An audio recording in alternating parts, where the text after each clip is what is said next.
उत्तर कोलकाता के कुम्हरटोली घाट के पास दिल दहला देने वाली घटना में सनसनीखेज खुलासे हो रहे हैं। दो महिलाएं ट्रॉली बैग में एक लाश डालकर उसे गंगा में फेंकने की कोशिश कर रही थी या कहीं और ठिकाने लगाने की फिराक में थी।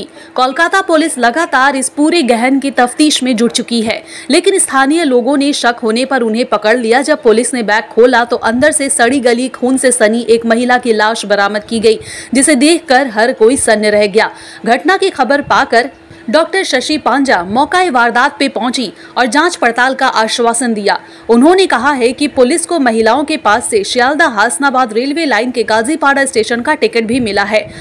प्रारंभिक जांच में पता चला है कि फाल्गुनी और उनकी मां आरती का सोमवार रात सुष्मिता घोष से झगड़ा हुआ था। इसी दौरान किसी भारी चीज से वार कर सुष्मिता की हत्या कर दी गई। शव को ठिकाने लगाने के लिए मां बेटी ने उसे ट्रॉली बैग में भरा और मध्यम ग्राम स्टेशन से ट्रेन पकड़कर कुम्हरटोली घाट पहुंची। क्या कुछ शशि पांजा ने कहा, आइए सुनते हैं। সেই জায়গায় নিয়ে এসেছে, এর জন্য তাদেরকে আমি ধন্যবাদ দিতে না না কিছু না। শুনুন, কথাটা হচ্ছে যে আকস্মিক, মানে তারাও ভাবছেন যে এটা কি। প্রথমে তো তারা বললেন যে কুকুর মরে গেছে তাই জন্য রেখেছে। এতটা উপস্থিত বুদ্ধি মধ্যবিত্ত কানে নেই। ও আমায় বলছিল, দিদি আমি বললাম যে ও যদি কুকুর মরে থাকে তাহলে তো কর্পোরেশনে জানাতে হবে। কতটা উপস্থিত বুদ্ধি, তো সেটাই বললো। তাহলে পরে তখন বয়ান পাল্টাচ্ছে, তখন হঠাৎ মেয়েটি বলছে তার মাকে, তুমি কিন্তু বলবে না, তুমি কিন্তু বলবে না। আরো সন্দেহ জেগেছে এদের। তারপর বলছে যে ননদ মারা গেছে, ও নাকি ননদ সুইসাইড করেছে। এই জন্য বলছে, তাহলে যদি আপনার ননদ সুইসাইড করে থাকে পুড়িয়ে টুড়িয়ে ইত্যাদি, তাহলে সেটা তো থানায় যাবেন। এরা যে কত লেভেল ধাপে ধাপে তারা রুখে দাঁড়িয়েছিল। এরপরে স্বাভাবিক একটা উত্তেজনা তৈরি হয়। এবং চিন্তা করুন, যারা অপরাধটা করেছেন, অন্তত যারা ট্রলি ব্যাগ নিয়ে এসছেন, সে মা মেয়ে, তারা চড় মারছেন একটি সচেতন জনতাকে। সেও তারপর রিয়াক্ট করেছে, তাতে একটু ধস্তাধস্তি ইত্যাদি হয়েছে। এর মধ্যে পুলিশ এসছে, পুলিশ পাশে আমাদের এখানে পুলিশ আউটপোস্ট আছে, বলতে নেই পুলিশ আউটপোস্টেও পুলিশ ছিল, আমাদের সিভিক ভলেন্টিয়ার ছিল, তাদেরও ধন্যবাদ জানাবো। তারা এসছিল, এটা ঠিক। এবং আশেপাশে অনেকে কসরত, যোগা, কুস্তি টুস্তি করে, তারাও এসছেন।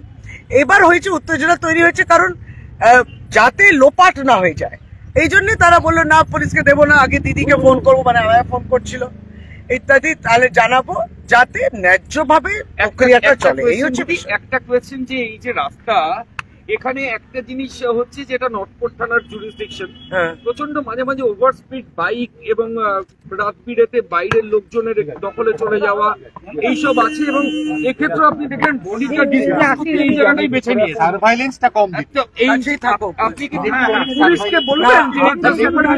আমরা রেগুলারলি নর্থপোর্ট থানার সঙ্গে যোগাযোগ থাকে, কারণ এখানে ড্রাগস ইত্যাদি অনেক বহিরাগতরা আসে।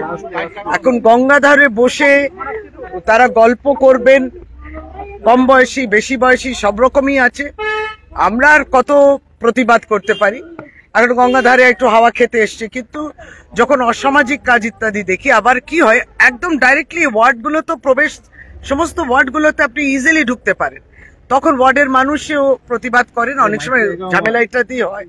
এটা মানে একটা অনগোয়িং এক্সারসাইজ এটাকে বলে। নিশ্চয়ই নর্থপোর্ট থানা করছেন, তারও দায়িত্ব নিই, কিন্তু আরো আমাদের প্রত্যেকটি থানা যদি সজাগ হয়, এটা নিশ্চয়ই, এটা প্রতিনিয়ত আমরা একটু এই বিষয় নিয়ে আলাপচারিতা করি।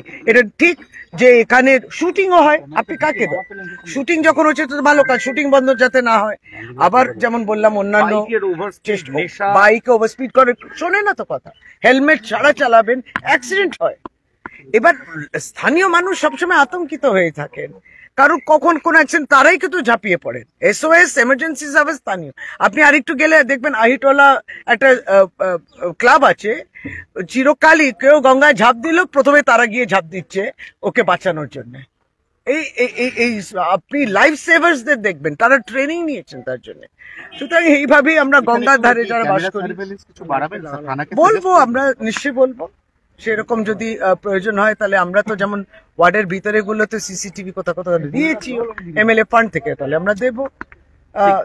ওভারঅল একটা হিউম্যান একটা ইন্টারভেনশন দরকারই হয়।